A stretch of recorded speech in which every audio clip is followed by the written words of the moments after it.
nanti ada kiropraksi, kemudian ada crack method, ada macam-macam. Itu prinsipnya sama tapi tekniknya nanti agak berbeda. Itu namanya ranting.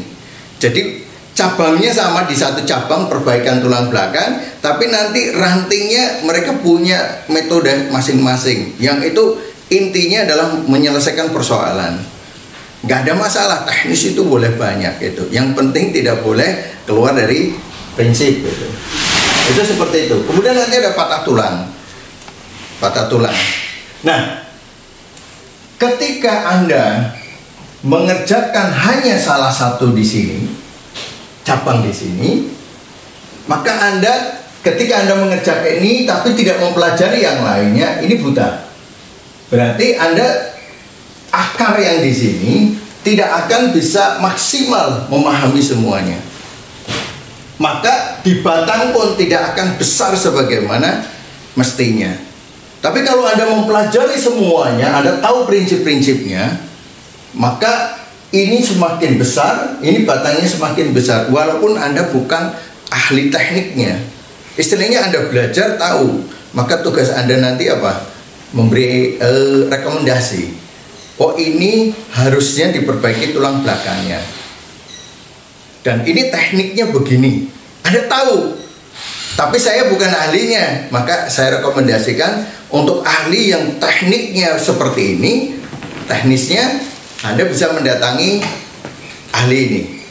Tapi ketika kemudian ini perlu dibekam nih, siapa yang bekamnya enak dan sebagainya di kota Anda, ini direkomendasikan, silakan datang ini, minta untuk diambil darahnya, posisinya jumlahnya berapa, banyak atau sedikit, Anda bisa kasih rekomendasi.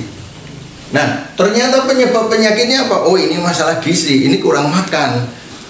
Maka tekniknya adalah Anda dianjurkan pergilah ke ahli gizi untuk kemudian diberi menu yang sesuai dengan persoalan Anda itu. Makanya nanti ahli holistik ini nanti dia bisa memberikan advice. Mungkin dia ahli di dua cabang, bisa jadi dia ahli di dua cabang di sini, atau dia ahli di cabang ini, atau dia ahli di batang sama akar. Ininya nggak ngerti semuanya, ngerti prinsipnya, tapi dia tidak ahli, tidak terjun di bidang itu. Maka dia hanya sebagai pengajar, peneliti dan sebagainya.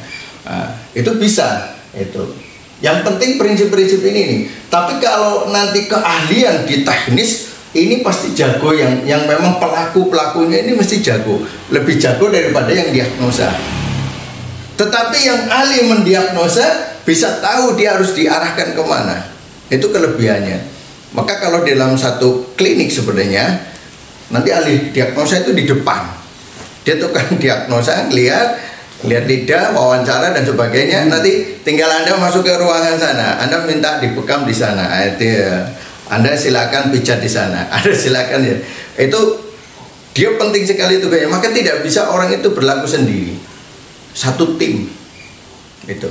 Nah, kalau ini sudah terjadi, sudah dikuasai dan banyak yang memahami seperti ini, maka aslinya sebenarnya tidak perlu terlalu banyak kalau ini nanti asosiasi adalah asosiasi profesi sebenarnya di keahlian, tapi batang ilmu dan akarnya itu harus sama, tidak boleh beda. Kalau beda nanti banyak pohon ilmu, berarti ilmu kesehatan itu menurut versi ini kalau ini ingat ya, ini bukan versi manusia, tapi versinya sunatullah. Bagaimana kita mengacu kepada sunatullah, hukum sunatullah. Bagaimana kita belajar anatomi, kemudian dikaitkan dengan hukum sunatullah. Maka ini adalah teknik untuk memahaminya.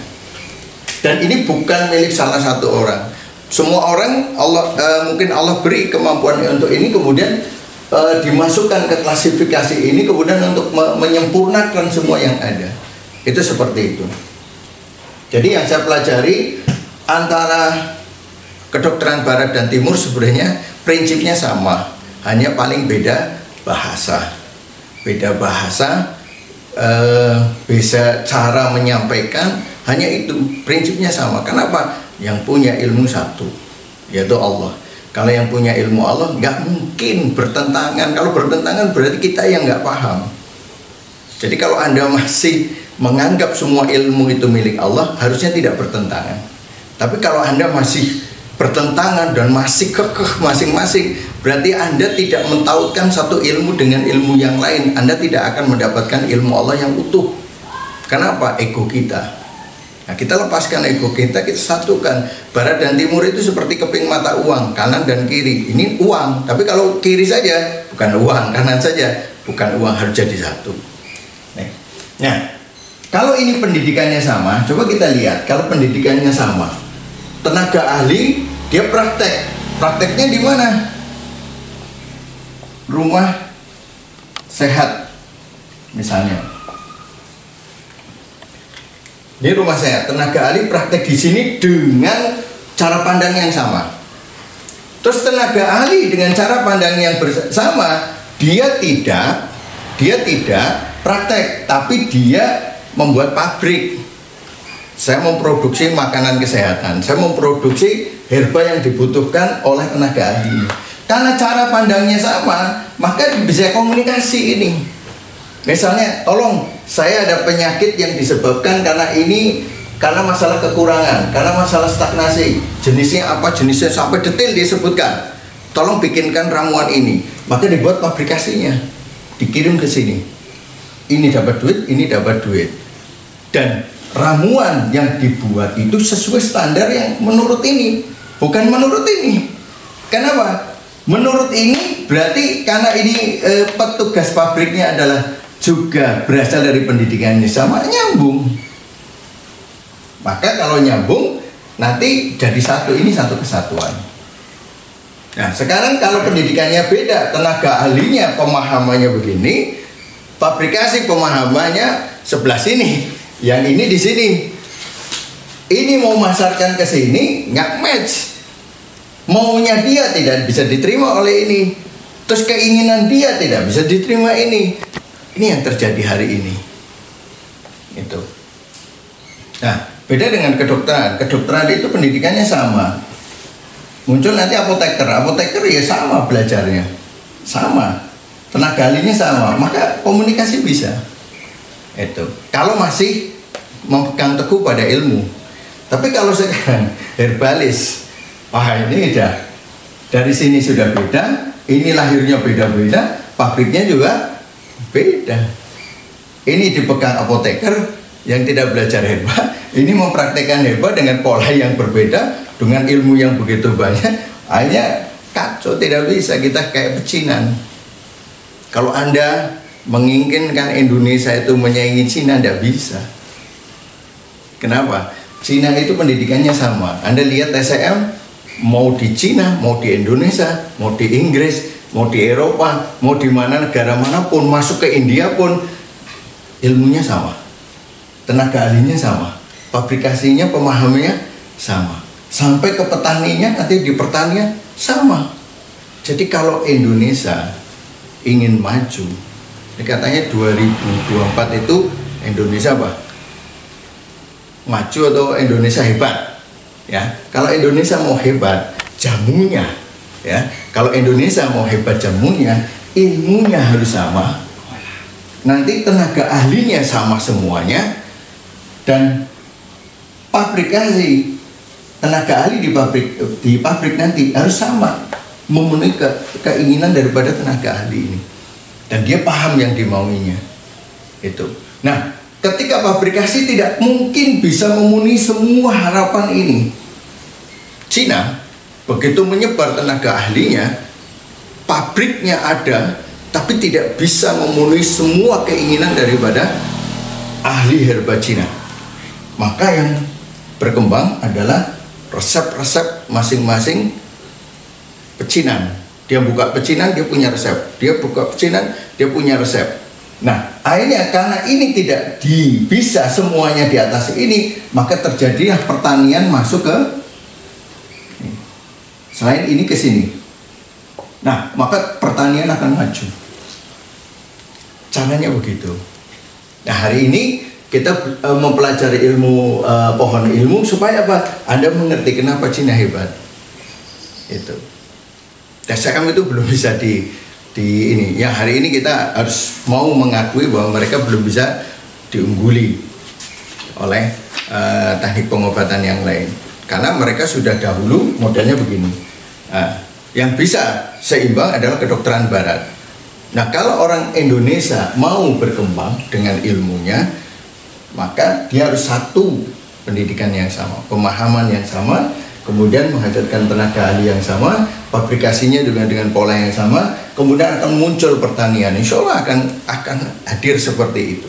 Maka kita berusaha memberikan kontribusi dengan menyamakan. Jadi nanti dari terapi yang ada di Indonesia banyak sekali ahli terapi itu satu kesatuan. Di sini satu kesatuan. Nah, inilah yang disebut naungan terapisnya. Nah, nanti di cabangnya masing-masing ada ikatan tenaga ahli berdasarkan keahlian itu. Jadi ikatan berdasarkan keahlian sesuai dengan apa dia ahlinya apa. Nah, itu di situ. Nanti secara umum mereka akan bersatu di dalam asosiasi keilmuan. Mungkin kalau di Indonesia disebut Batra, ya masuk ke Batra secara umum. Nanti di Batra secara umum nanti ada pecahannya lagi sesuai dengan profesi masing-masing. Tapi mereka tahu akar dan batangnya sama, cara berpikirnya sama. Ini harus disatukan. Kalau bisa disatukan, maka insya Allah 2024 Indonesia hebat di bidang pengobatan alternatif. Kita masih pakai bahasa yang disematkan itu, pengobatan alternatif di Indonesia termasuk jamu dan sebagainya itu akan maju besar, insya Allah seperti itu. Nah, ini penjelasan yang saya berikan di awal prolog sebelum kita masuk kepada ilmu holistik itu sendiri. Nanti next ke depan kita belajar kita ada buka kelas modul 1, kemudian modul 2. Kalau ini sudah selesai, kita selesaikan semuanya. Kemudian bukunya kita selesaikan, termasuk buku revisi yang terbaru. Kemudian next kita masuk ke modul 3. Karena modul 3 itu banyak jenisnya, nanti pengajarnya juga banyak. Pengajarnya kita ambil yang ahli-ahli. Kemudian next modul 4 sampai ke modul 5. Insya Allah itu agar kita bisa memberikan kontribusi yang baik kepada negara yang kita cintai. Mudah-mudahan tenaga ahli yang ada nanti terstandar, kemudian bisa diakui, kemudian bisa memberikan kontribusi yang baik kepada negara ini. Dan keinginan daripada negara ini untuk ya paling tidak sejajar dengan kedokteran barat, di kedokteran timur, sementara ini TSM, itu kita akan bisa terpenuhi ketika kita bisa membahas dengan cara yang sama. Insya Allah demikian. Assalamualaikum warahmatullahi wabarakatuh.